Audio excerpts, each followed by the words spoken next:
Bonjour et bienvenue pour cette nouvelle vidéo. Je suis ravie de vous retrouver. Je m'appelle Esther Foté. Je suis coach et formatrice en entrepreneuriat à la tête du réseau d'entrepreneurs Kaifra, qui est un réseau aujourd'hui présent dans 8 pays d'Europe et d'Afrique. J'accompagne les porteurs de projets qui souhaitent créer leur entreprise, mais je travaille également avec des entreprises dont le but est de pouvoir développer leur chiffre d'affaires et attirer plus de clients.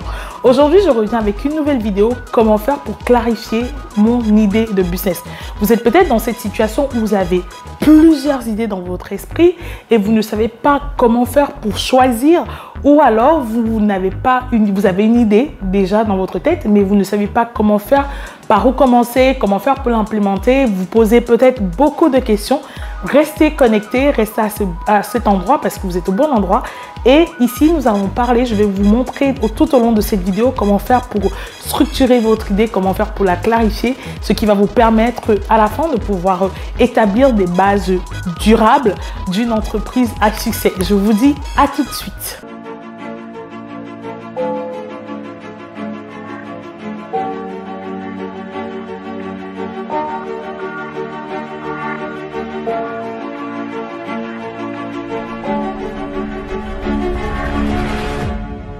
Alors, comment faire pour clarifier mon idée de business? Déjà, ce qu'il faut savoir, c'est qu'il n'y a pas de mauvaise ni de bonne idée. Toute idée est bonne. Ok? Il n'y a pas de mauvaise idée, donc c'est pas une colle, on va vous dire que non, c'est pas ça, tu as raté. Non, il n'y a pas de mauvaise idée parce qu'on part du principe que le projet entrepreneurial que vous voulez mettre sur pied doit répondre à une problématique que vous avez observée dans la société et vous avez décidé d'y apporter une solution. Donc à partir de ce postulat-là, il n'y a pas de mauvaise idée. Toute idée est bonne et est prête à lancer. Maintenant, chaque idée correspond au porteur de projet. Il y a ce qu'on appelle adéquation porteur de projet. Ça peut être le fait que vous ayez fait des études dans ce domaine, ce qui justifie votre envie de lancer. Ça peut être le fait que vous ayez travaillé dans ce domaine, ce qui justifie votre envie de lancer, de vous lancer dedans. Ça peut être une passion que vous développez, que vous avez développé. Ça peut être une passion, un don, un talent que vous avez en vous, ce qui justifie le pourquoi vous vous lancez dans votre domaine. Quel que soit le but, il y a toujours une adéquation porteur de projet parce que derrière, il faudra présenter votre storytelling. Quelle est cette chose qui vous a poussé à entreprendre là-dedans? Une idée doit trouver un marché et une idée doit être pérenne dans la durée. Ça veut dire que ça ne doit pas être votre projet que vous voulez mettre sur pied ne doit pas juste être pour cette année 2021 et après ça s'arrête. Oui, et après. Votre idée doit avoir un marché et doit être pérenne. Ça veut dire que plus le temps passe, plus l'idée va se pérenniser, plus elle va durer, ok? Elle va exister dans la durée. Et il faut savoir que une idée au départ est abstraite. Donc, si vous êtes dans cette optique où vous avez vraiment plein d'idées, où c'est flou, c'est brouillon, ce n'est pas grave, c'est plutôt une très bonne chose parce qu'au départ, l'idée est abstraite. Et plus le temps avance, plus vous faites des études de marché, plus vous travaillez sur votre projet, vous allez voir, c'est comme un entonnoir. Vous allez filtrer et tamiser et réduire votre projet afin qu'elle soit l'idée, votre concept soit le plus clair et le plus possible. Donc, c'est abstrait au début. Et donc, au fur et à mesure, vous évoluez dans le projet, vous mûrissez le projet et au fil des temps, il deviendra concret et sensé. Il est primordial de clarifier votre idée. Il est primordial de clarifier votre vision, de définir vos valeurs et votre originalité. Qu'est-ce qui va faire que cette idée que vous voulez mettre en place vous attire des gens à vous? Pourquoi vous et non quelqu'un d'autre? Pourquoi est-ce que je viendrai chez vous pour le projet que vous voulez mettre en place par rapport à aller chez le concurrent? Pourquoi? C'est des questions qu'il faut se poser lorsque vous êtes dans cette étape où vous réfléchissez à un business que vous voulez lancer. Le but, c'est de pouvoir définir les contours de votre projet. Avec qui est-ce que je souhaite travailler? Qui sont mes clients idéaux? Comment est-ce que je les trouve? Combien est-ce qu'ils payent? J'en ai déjà parlé ici. Et je vous parle ici en fait de ce qu'on appelle le Business Canva. Ok? Vous pourrez trouver des informations sur Internet. Business Canva, ça vous permet en fait de savoir qui sont les prestataires, qui sont vos fournisseurs, qui sont vos clients, quels sont les canaux de communication, etc., etc. Donc, définissez, quand vous voulez lancer un business, asseyez-vous, écrivez et définissez les contours de votre projet. Ensuite, analysez les contraintes. Analysez les contraintes et les possibilités. Qu'est-ce que j'ai en ma possession aujourd'hui? Qu'est-ce qui me manque? Est-ce qu'il me faut un associé CTO si je ne sais pas coder, que je veux mettre en place une application web ou mobile? Est-ce que j'ai besoin est-ce que je sais plutôt coder et je ne sais pas communiquer? Dans quel cas j'ai besoin d'un associé qui est plutôt marketing digital? Est-ce que j'ai besoin d'un commercial? Quels sont les manques qu'il y a dans votre projet? Cette étape en fait de clarification vous permet de déceler toutes les lacunes que vous avez. J'ai pas envie de dire faiblesse, mais c'est en fait ça, c'est la matrice SWOT. Donc c'est les strengths and weakness, c'est les strengths, c'est les forces et les faiblesses de votre projet.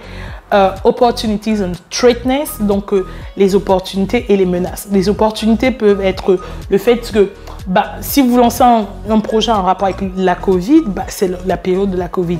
Les menaces, c'est peut-être est-ce qu'il y a une loi du gouvernement, est-ce qu'il y a un problème dans ce domaine-là, est-ce qu'il faut des certifications, etc. Donc, votre analyse SWOT ici est très importante. Donc, strength, weakness, opportunities and threatness, ok?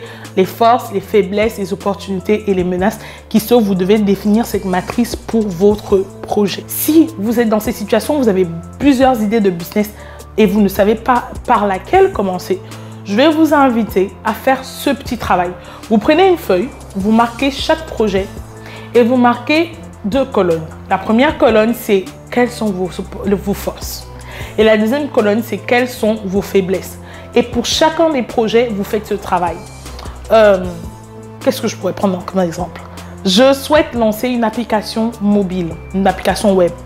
Ma force, c'est que je suis une bonne communicatrice. Je suis bonne en marketing, en marketing digital. Je suis bonne en communication. Mais ma faiblesse, c'est que je ne connais pas coder. Je n'ai aucune expérience dans le codage. OK? Donc ça, c'est la première chose que je pourrais mettre. Également, c'est important de pouvoir souligner que ça me demandera peut-être un budget de faire cette plateforme. Exemple, 15 millions de francs CFA. Les 15 millions de francs CFA, je ne les ai pas. OK? Mais qu'est-ce que j'ai à ma disposition? J'ai la possibilité d'avoir une page Facebook. J'ai des réseaux sociaux où je suis suivie, où je peux facilement commencer à capter et fidéliser les personnes dans mon projet. Je fais ça pour le premier projet. OK? Ensuite, je vais faire le deuxième projet. J'aimerais me lancer dans une chaîne YouTube où je partage mes plats. OK? Je voudrais faire la promotion des plats africains, des plats de chez moi. La force, c'est que je sais peut-être cuisiner. La faiblesse, ce serait peut-être que je n'ai pas un bon espace adapté. Ma cuisine n'est pas assez grande pour pouvoir faire mes vidéos. OK? L'autre faiblesse, c'est peut-être que je ne sais pas, je n'ai pas encore le matériel informatique, le matériel photographique adapté. En fait, quel que soit le domaine dans lequel vous souhaitez lancer, que ce soit l'immobilier ou autre, posez-vous les bonnes questions. Quelles sont vos forces? Quelles sont vos faiblesses?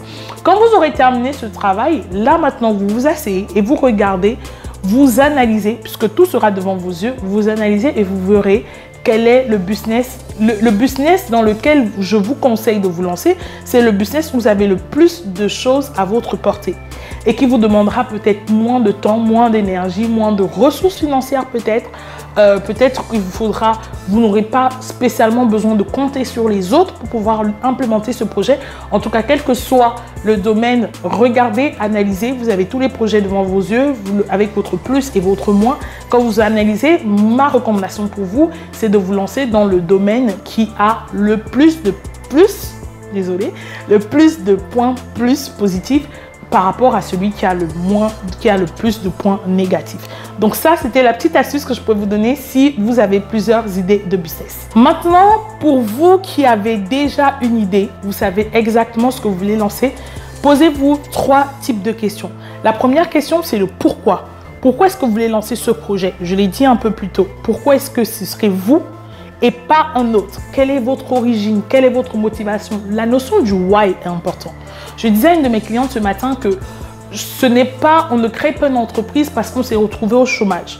Si votre seule motivation, c'est que j'entreprends parce que je suis au chômage, le jour où vous trouverez un emploi, qu'est-ce que vous faites? Vous abandonnez votre projet? Question, ok? Quel est vraiment ce que vous souhaitez partager? Parce que je crois quand même qu'on veut transmettre quelque chose dans l'entrepreneuriat. On veut apporter de la valeur aux autres. Quel est vraiment le why, le pourquoi vous faites ce projet? Cette notion d'adéquation ici ressort là-dedans. Parce que dans le pourquoi, on va parler ici de votre storytelling.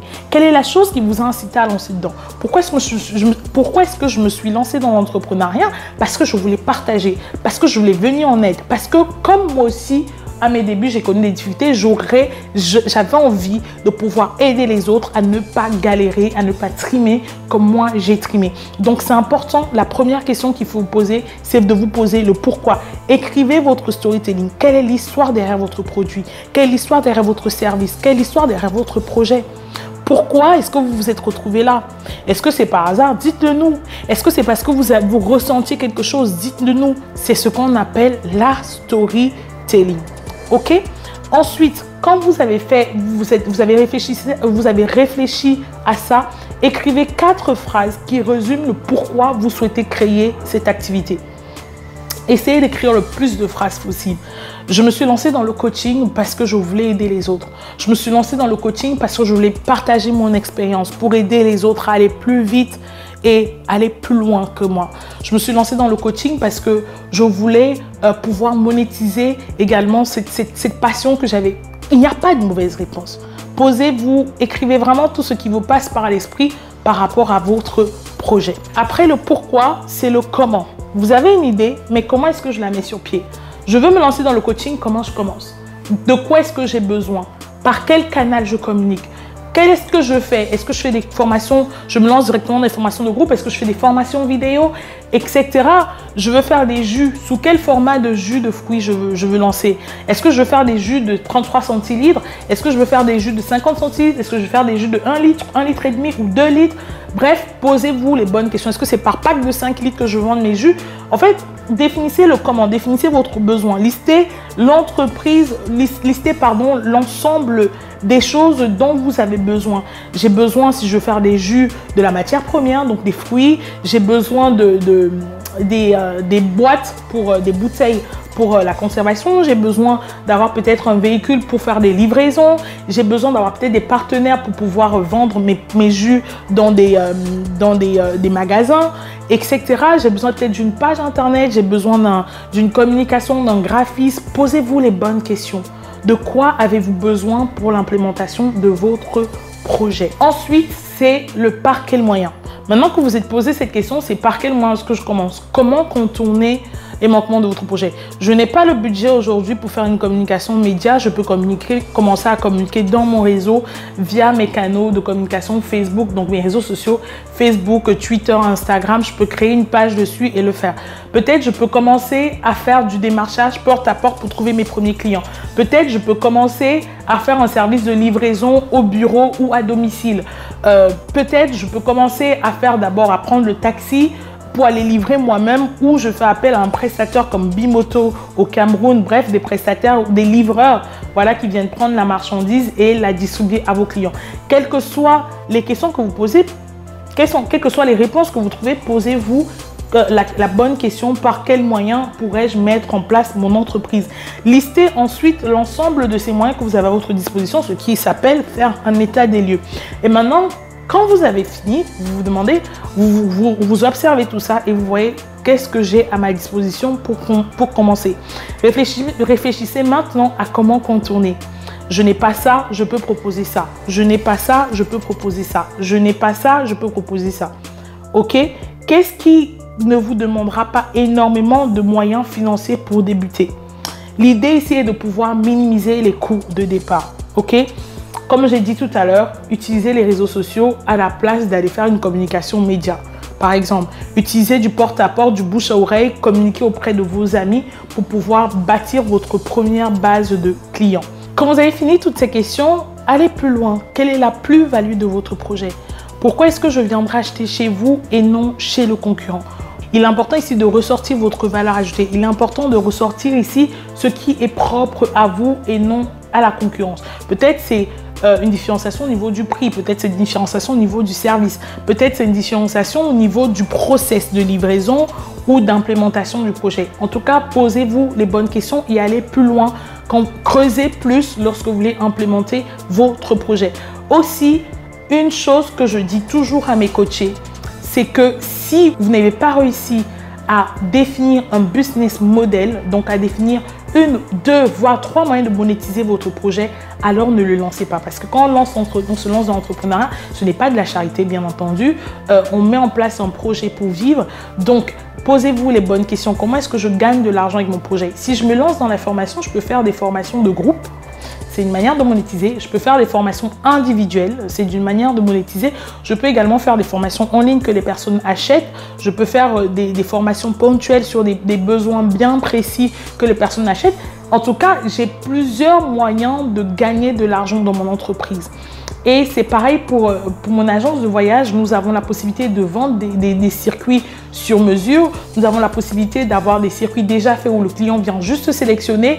Nous avons la possibilité de vendre des billets d'avion. Nous avons la possibilité de faire des hôtels, de vendre des hôtels, etc. Nous avons différents moyens pour que si un ne marche pas, l'autre fonctionne. Si l'autre ne fonctionne pas, l'autre fonctionne, etc. Ce qui fait que constamment, l'argent va entrer dans votre entreprise. Donc, c'est important. Si vous n'avez pas à ce jour défini un business model pour votre projet, alors ne le lancez vraiment pas. Je le recommande, j'insiste vraiment dessus, ne le lancez pas. Trouvez 2 ou 3 manières de monétiser votre projet et testez.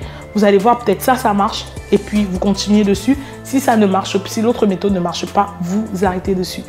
Voilà, tout simplement ça, c'est simple, c'est vraiment des petites questions très importantes qu'il faut vous poser et c'est important de prendre du temps pour bâtir tout ce que je viens de dire.